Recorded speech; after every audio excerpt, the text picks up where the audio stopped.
Ayurveda says you want to eat when the sun is up, right? Because if you're eating towards late in the night after the sun sets down, that means your metabolic fire is also very meek at that time. So if you are eating at that time, that's not going to help your body anyways. Ayurveda does have the desha, bhasha, kala pramana, meaning the time zone you're in, the time you're in, the seasonal changes too. All of this do make a huge impact. And I really like how you mentioned about intermittent fasting as well. I think it's already rooted in some cultures. And so, in a way, it's somehow reintroduced through the title of Ayurveda. Correct me if I'm wrong, but that's just how I view it. Yoga is for your mind, and Ayurveda is for your body.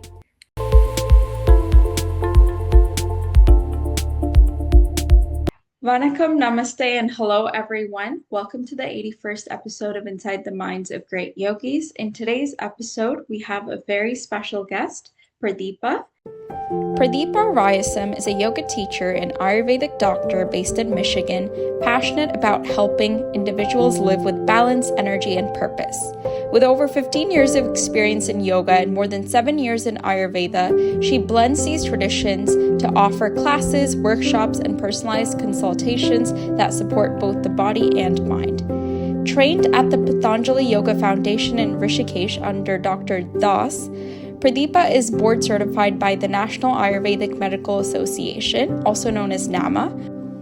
In addition to her clinical work, she serves as the chair of the NAMA Education Committee, where she contributes to shaping the future of Ayurvedic education. A trained Kuchipudi and Bharatanatyam dancer, she brings discipline, creativity, and mindfulness from the arts into her holistic healing approach, creating spaces where students feel inspired, grounded, and connected. It is a pleasure to welcome Pradeepa on the Inside the Minds of Great Yogis podcast. Let's give a big round of applause and welcome Pradeepa on the podcast. Thank you. Thank you so much, Swati. It's a pleasure and it's such an honor being here. Hello, Pradeepa. Thank you so much for joining me on the podcast. How are you doing today? Doing well. Thank you. How about you? I'm doing great. I'm very excited to hear a bit about your journey with yoga. So, without further ado, I think we can get started. And the first question that I have for you today is, how did your journey of yoga begin? So with yoga, I did start very early as a child because it's one of the activities my mom registered me to, maybe because I was super active as a kid. So it could be dance, skating, swimming, and it was a YMCA club that was also offering yoga classes at that time. Also, it was part of the elementary curriculum at that time. So it was just it was just introduced to me as a physical activity, and it also helped me like become flexible and all, of course. But I also won a couple of competitions which were like, who can do the most convoluted pose or something. So back then it was mostly physical, in my opinion. So that's how it began. But then the turning point happened when in my high school, my friend's grandfather was practicing yoga, and I thought I knew everything. And he was just quizzing me and asking me to sit down and do a pranayama. That's probably the first time I heard about the word pranayama. And all he asked me to, I just sit down and breathe in and exhale. You know, as kids, when you're asked to take a deep breath, you tend to suck your belly in and do like, right? And then he corrected me like, no, the belly should be pumped up. And I struggled quite a bit. I never understood like, how do you fill your lungs and then your belly at the same time, right? So that was actually crucial for understanding the deeper essence of how yoga is, breath work is the integral part of yoga. So that was real. I'm so grateful for that experience. And then in college, I believe, yes, in my college, I got introduced to, I don't know if you're familiar with Sudarshan Kriya by Art of Living by Pandit Ravi Shankarji, Sri Ravi Shankarji. So I got introduced to the Sudarshan Kriya, which was also a sequencing of breath work, which was huge. I saw it truly transformative. Um, and then as I grew up, started my career, and started my family, I became more inflexible, not keeping it consistent. After I started my career into Ayurveda, that's when I saw some uh, discussions and notes about yoga, and then I started to develop some interest. My Ayurveda teacher suggested me to do a yoga training course for a teacher training. So I found no better place than the world capital of yoga, which is Rishikesh. And I'm so Mhm. grateful for the lineage and the guru I got. Um, and it was that's probably where I learned a lot, like the learning the anatomy of yoga, understanding it's just not going into a twisted pose, but how long can you stay? How can you develop strength? How do you focus on each of your muscles? So that's how it all began, but that's where I probably learned on how from like that's where my shift from yoga as a performance to yoga as transformational actually happened. I love that. Super detailed. Thank you for sharing a little bit about how you got started into the practices of yoga. And so I would actually like to move into the next question. And I know you're also deeply passionate about Ayurveda as well. So I'm kind of curious, for someone new to Ayurveda, what are some lifestyle sort of principles they can start with to bring more balance into their daily lives? Question was about lifestyle in Yes. Ayurveda, right? Yeah. So, it starts really basic, like the very basic principles of Ayurveda stresses about dinacharya, which Mhm. is dina is day and charya is a regimen or routine sequence of practices that you can do. And it doesn't have to be practices, it doesn't have to be, anything like elaborate, but unknowing simply that you have to rise with the sun and you eat at the right time when the sun is high and you wind down when the sun goes down, which is all part of the dinacharya, right? And also understanding that you must exercise every single day. And it's also said in Ayurveda, it doesn't matter how your physical capacity is, you must exercise every single day. And there is also concept of Ardha Shakti Vyayam. You only exercise to work out you half of your capacity, right? So that's one, like living in harmony with your understanding the rhythm. So there is a whole concept of circadian rhythm now. So you follow the solar cycle. You wake up with the sun and eat during the sun when the sun is high, and then you wind down as the sun sets down. That's one. And then also to take brief pauses during day, understand that it's totally okay to be yourself, take it easy, do some self-love. One quick tip I give everybody is like it's not difficult to find like 5 minutes a day. So set up like a 5 minute during your work day and then put a timer there. All you want to do is sit down and then stare at some things that really far out and maybe practice a few moments of breath. Um, and also, one more thing is your gut is a reflection of how everything is happening around you, either be it your mind, body, or your spirit. So, your gut is your mirror. So, you always want to be conscious on what you consume, what you put in, and how your gut is reacting to certain foods. So, be mindful about what you're eating and how you're eating.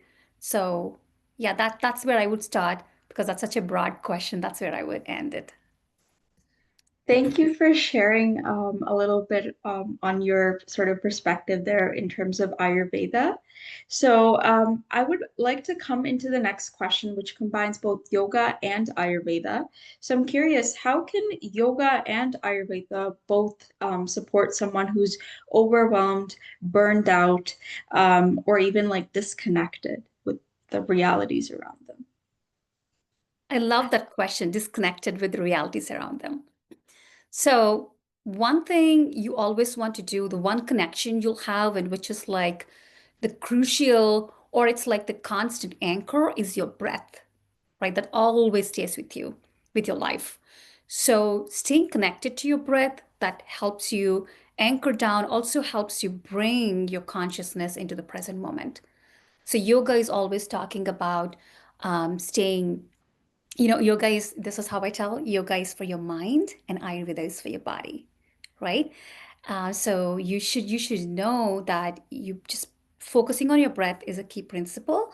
And Ayurveda also tells you that you have to focus and listen, just listening into your body.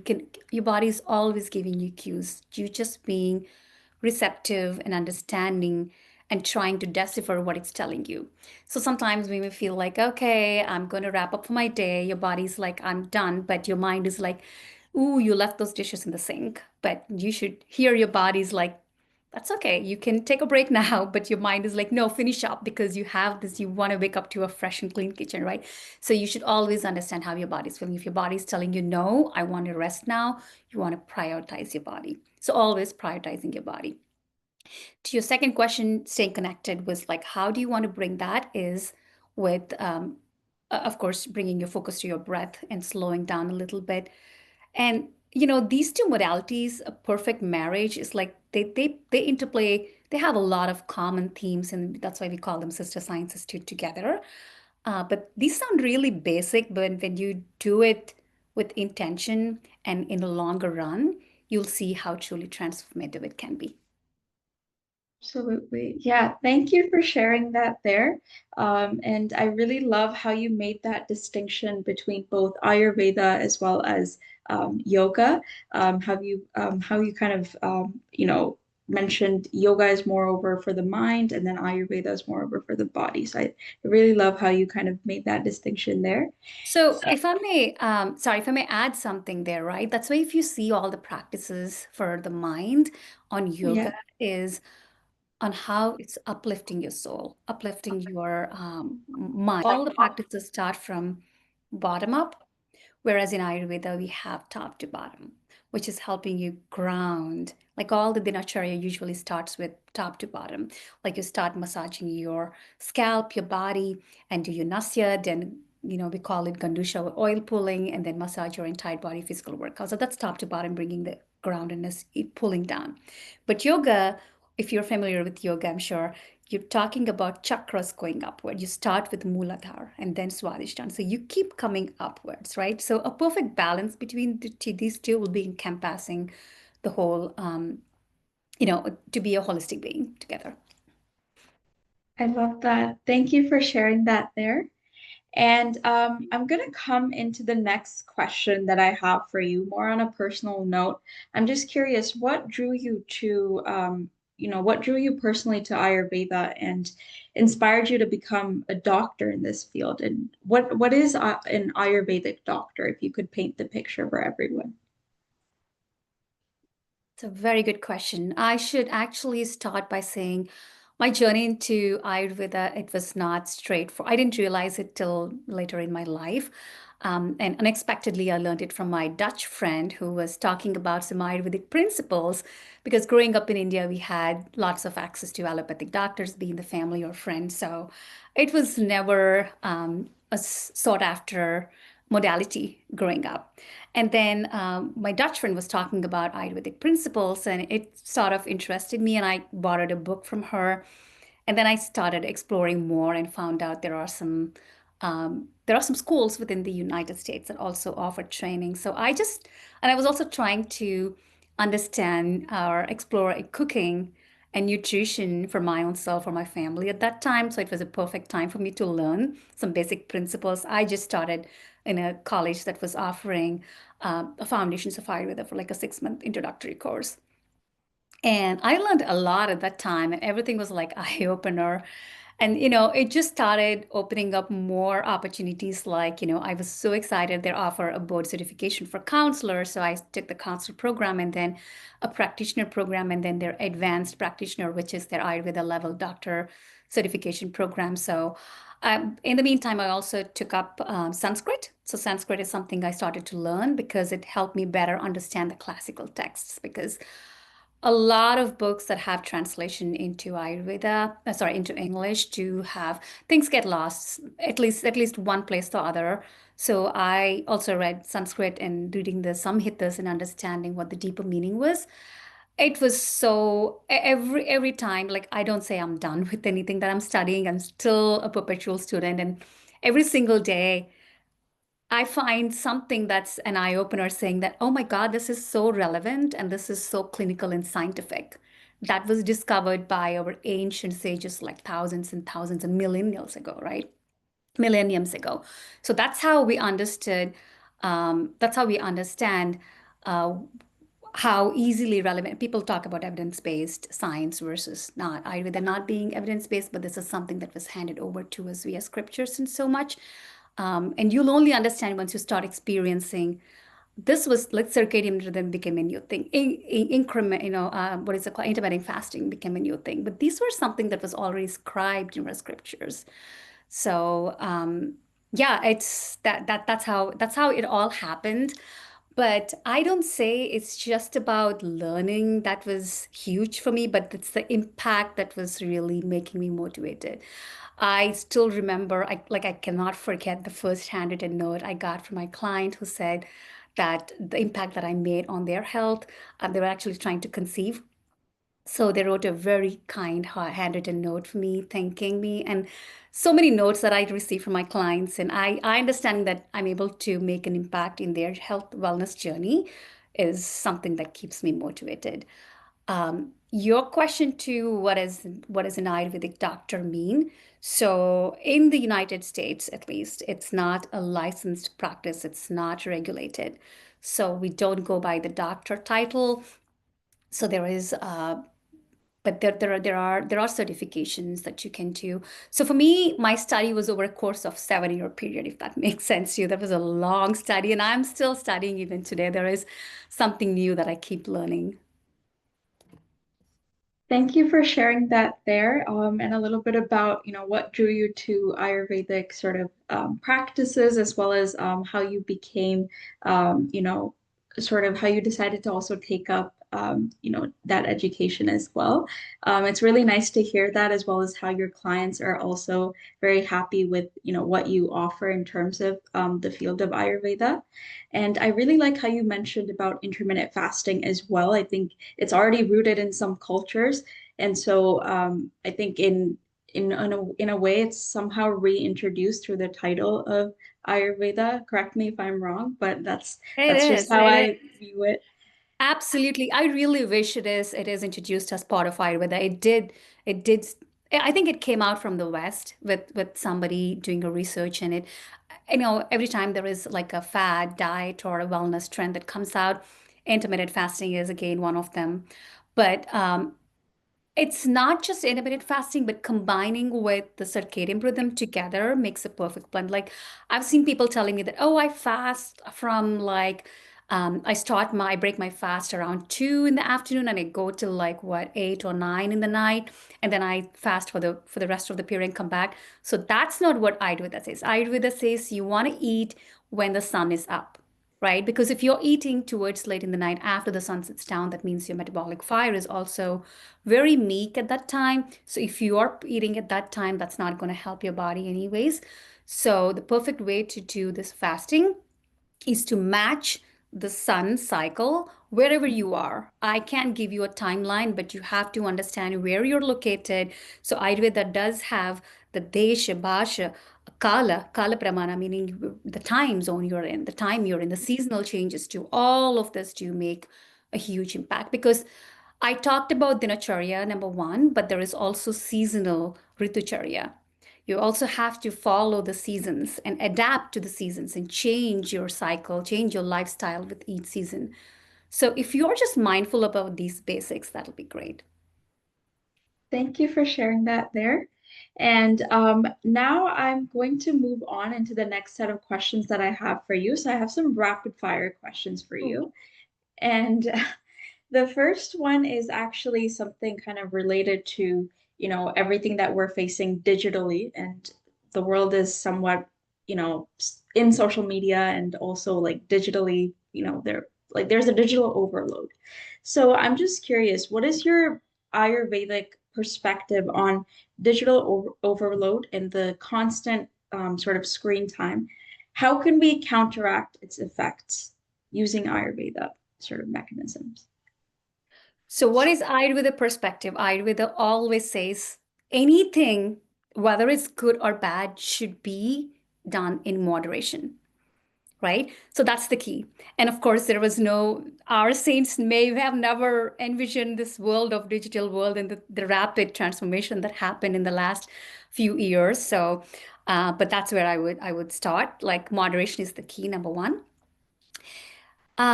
We're all in this digital world. I agree, and we should make technology our ally than enemy. So how we can include could be as simple as like use your phone to set reminders to turn off the blue light or go to airplane mode after a certain time. Like my phone has like a 10 p.m. it goes to airplane mode, and I don't get any notifications after that, and I make sure I don't look at my phone after that most of the days.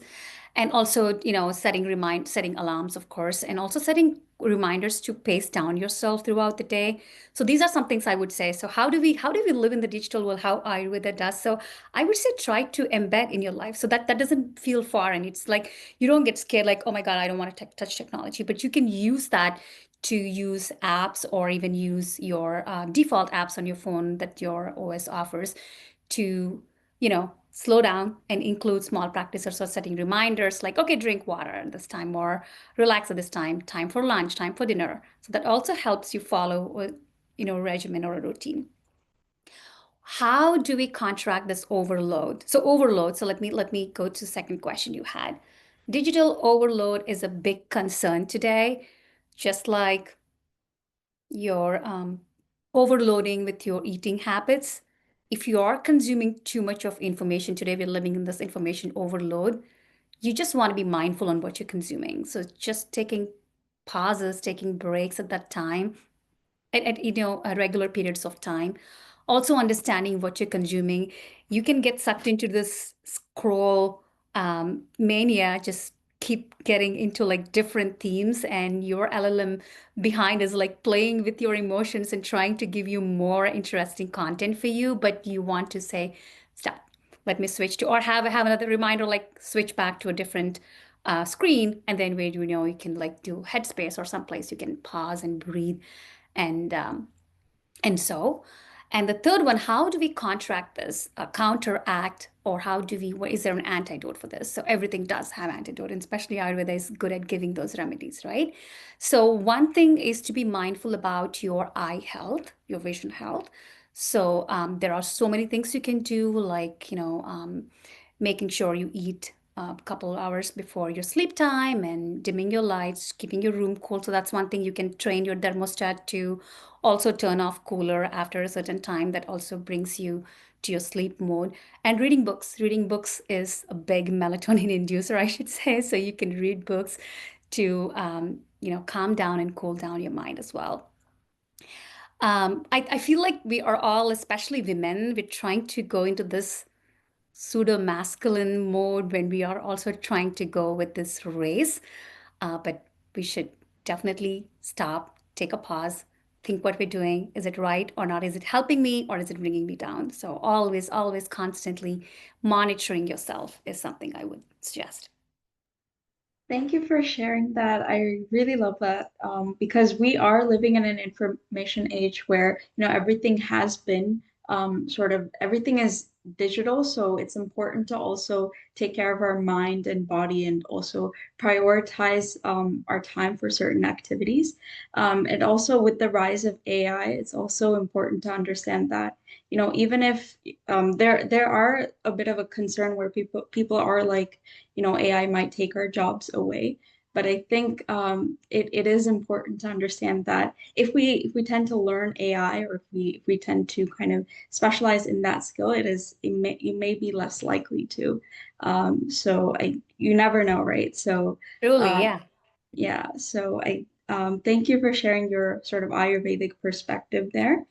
And I want to come into the next question that I have for you. So I'm wondering, what is an Ayurvedic tip for better sleep in our always on digital world?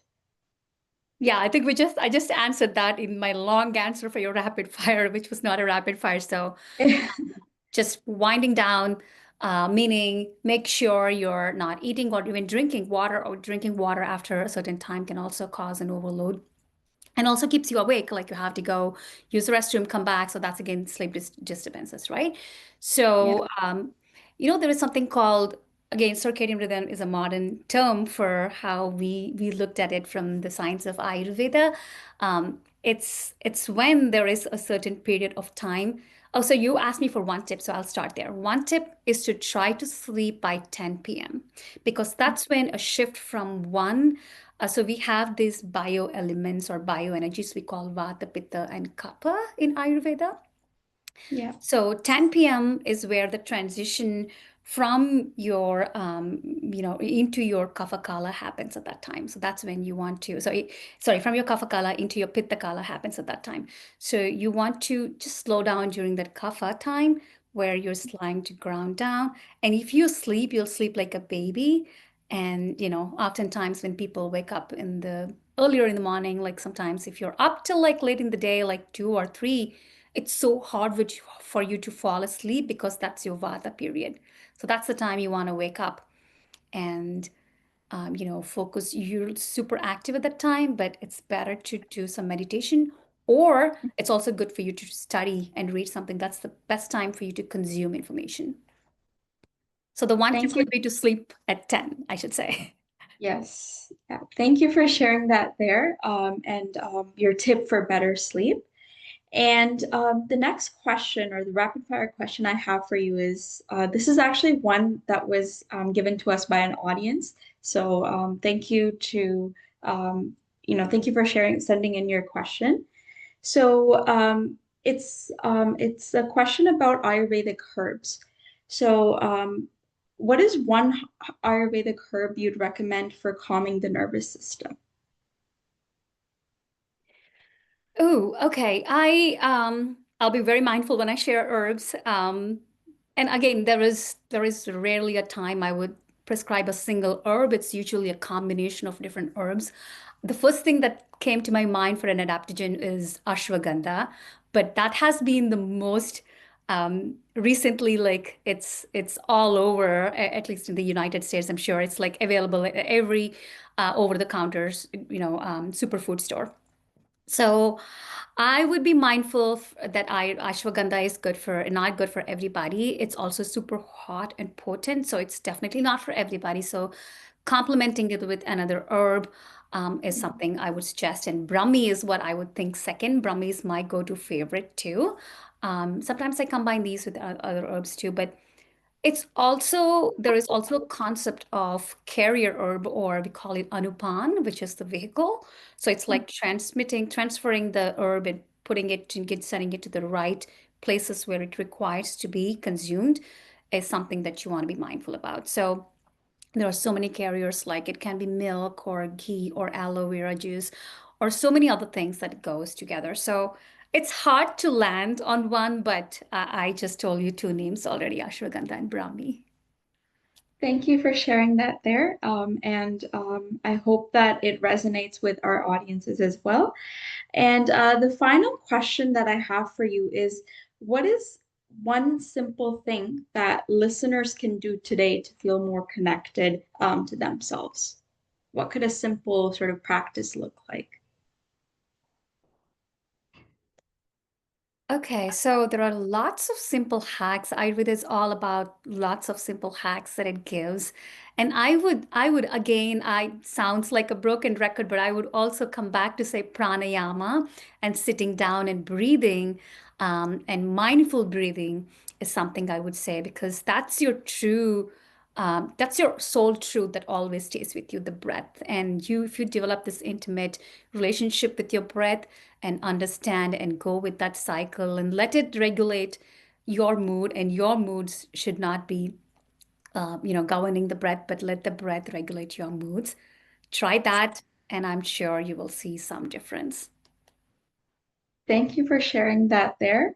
And that is the end of our questions for Deepa. So thank you so much for joining me on the 81st episode of the Inside the Minds of Great Yogis podcast. It has been a pleasure having you on the show and also learning a bit more about Ayurveda, as well as, of course, your own journey with yoga. I feel like I learned a bit more today listening to you about, your perspectives of Ayurveda and some of the tips that you offered there. So thank you for taking the time out to be here and share a little bit about your journey. And I'd also like to take this opportunity to thank everyone else who's yet to listen to our 81st episode of Inside the Minds of Great Yogis. And until next time, I hope everybody has a wonderful day. And thank you so much for joining me. Thank you Um, so much, Swati. It was truly my pleasure being here with you, and you did such an amazing job. And I've also listened to some of your TED Talk shows and other podcasts. So you're doing great. Keep up the good work. Thank you. Thank you. Thank you.